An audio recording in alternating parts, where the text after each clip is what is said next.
Cooking channel. இப்போ பிரியாணி செய்யறதுக்கு oil ஊற்றப்படும். ஒரு 200 மில்லி ஆயில் கோல்டு வின்னர் ஊற்றிக்கோங்க. 1 கிலோ அரிசிக்கு 250 கோல்டு வின்னர் ஊற்றிட்டேன், போட்டிருக்கேன். பட்டை இந்த அளவுக்கு போட்டுக்கோங்க. 2 பிரிஞ்சி இலை போட்டுக்கோங்க. ஒரு ஸ்டார் பூ போட்டுக்கோங்க. ஒரு 4 ஏலக்காய், மராட்டி மொக்கு 1, 7 லவங்க கிராம்பு.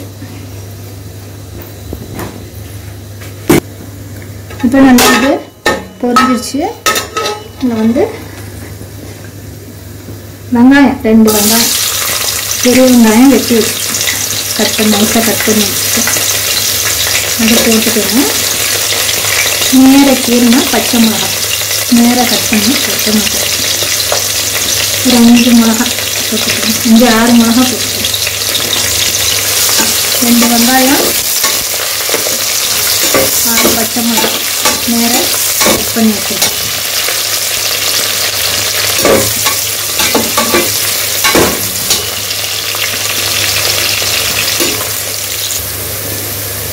இப்போ நெய் இருந்துச்சுன்னா 1 ஸ்பூன் போட்டுக்குவோம். வெங்காயம் நல்லா செவந்துருச்சு. இப்போ இதை நல்லா ஓரமாக ஊற்றி வச்சுக்கிட்டு 6 தக்காளி நைஸாக கட் பண்ணி வச்சுருக்கேன். 1 கிலோ அரிசிக்கு 1/2 கிலோ கறி.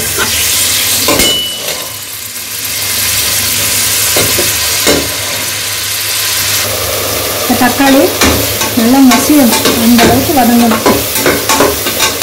வதங்கிச்சு அப்படியே ஓரமாக வச்சுக்கிட்டேன்.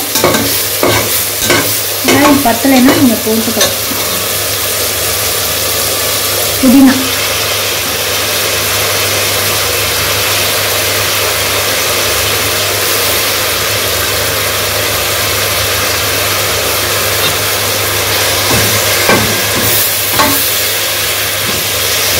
புதினா தக்காளிக்கு முன்னால் போடுறதுனாலும் போடலாம்.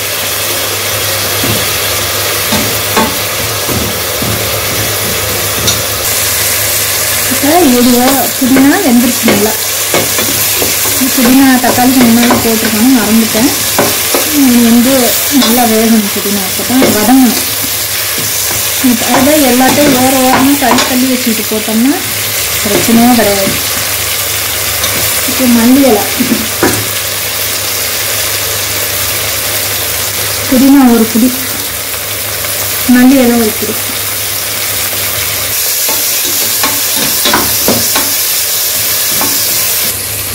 இப்போ இது வதங்கிச்சு. இதை ஓரமாக தள்ளி வச்சுக்கணும். புதினா தான் நல்லா வதங்கணும், மல்லித்தலையோ அவ்வளோ வதங்கணும்னு தேவையில்லை.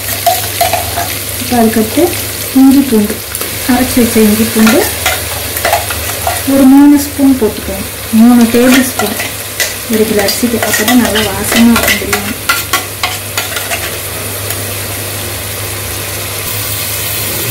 பாருங்க, ஒரு ஓரமாக ஒதுக்கி வச்சுட்டு வதக்கிறதுனால நல்லா வதங்கிடும். ஏன்னா ஒன்றா போட்டு கிண்டினோம்னா பச்சையாக இருக்கும். பொன்னிறம் ஒரு 1/2 டீஸ்பூன் கரம் மசாலா போட்டுக்கோங்க.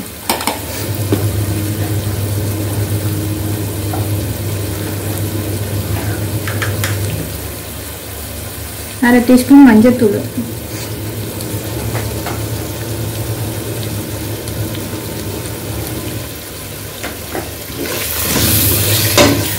கிண்டிட்டு டேபிள் ஸ்பூன்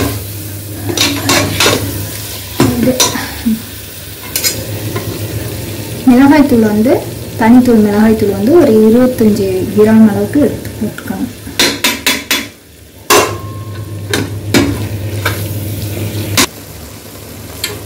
பார்த்தீங்கன்னா நல்லா அல்வா மாதிரி வந்துருச்சு. அதுதான் பிரியாணிக்கு டேஸ்ட்டு. எண்ணெயில் நல்லா வதங்கணும். இப்போ ஒரு லெமன் ஜூஸ் எடுத்து வச்சுருக்கேன், அதை ஆட் பண்ணிக்கிறேன்.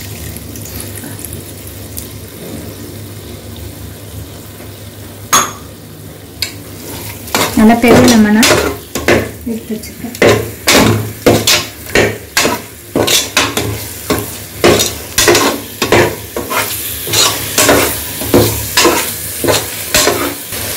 ஒரு 25 கிராம் முந்திரி பருப்பு பவுடர்.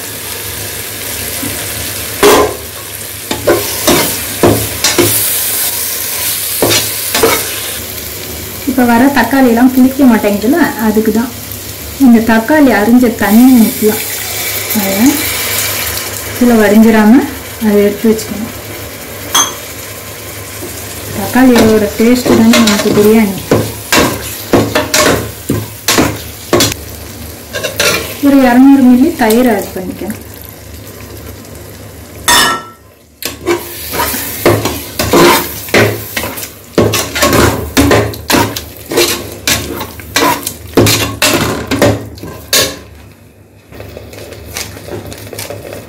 தேவையான அளவு உப்பு,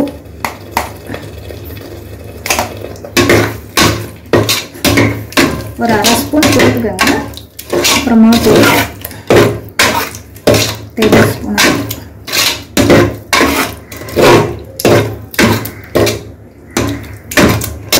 பிரியாணி மசாலா ரெடி ஆயிடுச்சு. இதை வச்சுட்டு இன்னொரு அடுப்பில் அல்லது இதையே இறக்கி வச்சுட்டு இந்த அடுப்பில் ஒரு 1/2 கிலோ அரிசி வேகிற மாதிரி பானை வச்சுக்கோங்க. ஏன்னா 1/2 கிலோ அரிசிக்கு தண்ணி வச்சுக்கோங்க, 1/2 கிலோ அரிசிக்கு வேகிற மாதிரி பானை வச்சுக்கிட்டு 1 கிலோ அரிசி ஒரு 1/2 மணி நேரம் 1 மணி 3/4 மணி நேரத்துக்கு முன்னாடியே ஊற வச்சுருக்கணும்.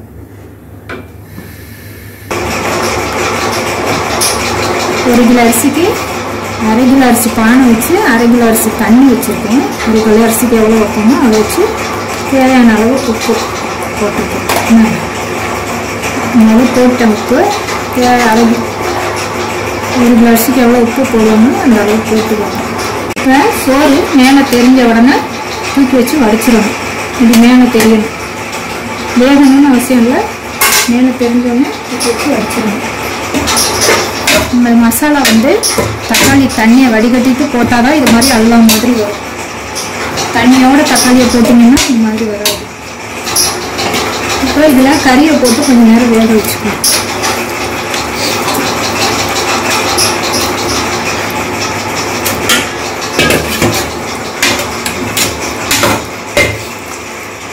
கறி போட்டு கொஞ்சம் நேரம் மூடி வேக வச்சுக்கணும்.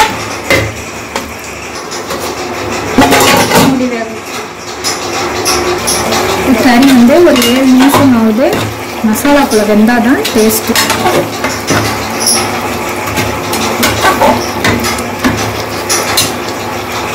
இப்போ ஒரு 1/4 லிட்டரு தண்ணி ஊற்றணும். 1/4 லிட்டரு. இப்போ தக்காளி ஜூஸு, லெமன் ஜூஸு, தயிர் எல்லாம் விட்டுருக்கிறதுனால அதோடு சேர்த்து ஒரு 1/4 லிட்டரு தண்ணி ஊற்றிக்கணும். அப்புறம் மறுபடியும் உப்பு பத்தலைன்னா கொஞ்சம் போட்டுக்கணும். இப்போ உப்பு கொஞ்சம் போட்டுக்கோங்க, பத்தலைன்னா போட்டுக்கோங்க. ஏற்கனவே ஒரு 1/2 டேபிள் ஸ்பூன் போட்டேன், இப்போ ஒரு 1/2 டேபிள் ஸ்பூன் போட்டுக்கோங்க. சாதம் வடிக்கிறதுக்கு ஒரு டேபிள் ஸ்பூன் 3/4 டேபிள் ஸ்பூன் போட்டு வடிச்சிட்டேன். தண்ணி நல்லா கொதிச்சிருச்சு. தண்ணி ஊற்றி கொதிச்சிருச்சு. உப்பு போதுமான்னு பார்த்துட்டு வடிச்சிட்டு சாதத்தை அதில் கொட்டிக்கணும். இப்போ தோசைகள்லாம் அடுப்பில் வச்சுக்கோங்க. வச்சுட்டு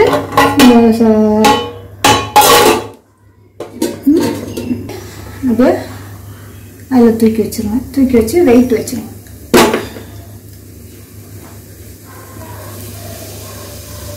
பண்ணி விட்டுக்கணும். அதை மூடக்கூடாது, பரவக்கூடாது, இப்படி வச்சுக்கணும். அந்த ஆவி இந்த அளவுக்கு வர மாதிரி வச்சு அப்படியே சிலுவை மாதிரி ஒரு கோடு அடியில் போகிற மாதிரி வச்சுட்டிங்கன்னா வச்சு மூடி வெயிட்டு தூக்கி வச்சுருங்க. ஒரு 15 நிமிஷம் ரொம்ப ஹையில் வைக்காமல் ரொம்ப சிம்மிலையும் வைக்காமல் மிடிலாக வச்சு அடுப்பை இறக்கணும். 5 நிமிஷம் ஆயிடுச்சு. இப்போ இதை எடுத்து பார்ப்போம்.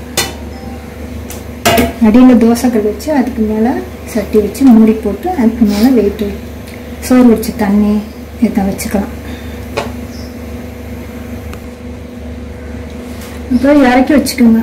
இறக்கி வச்சுட்டு ஏன்னா இந்த சாதத்தை இப்படி ஒதுக்கிக்கோங்க. மேலே வெள்ளையாக இருக்குல்ல, இது இப்படி ஒதுக்கிட்டு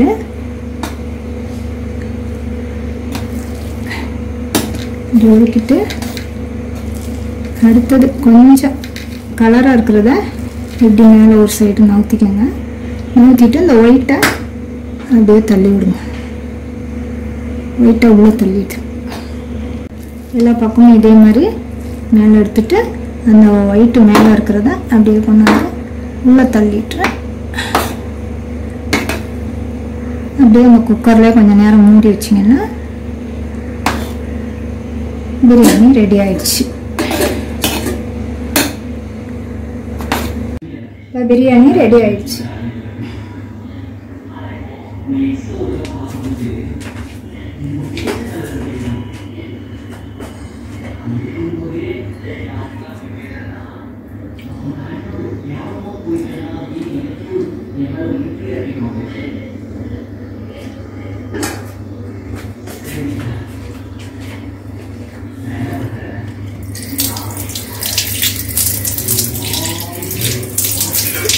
Traditional, casual, tribal. Only if you don't mind, okay? Oh, thanks. Sure. Okay. See, sorry, not interested. Sorry. Okay, எல்லாம் தெரியும். Ready? Fine. Love you. Ready? சாப்பிட வரேன்.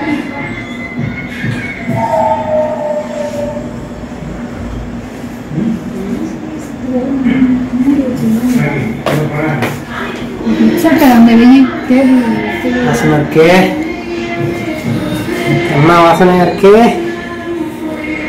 வீடியோலாம் எடுத்துட்டு நம்ம நல்லா செஞ்சு சாப்பிட முடியாது. வீடியோக்கு நல்லா தெரியுதாடா?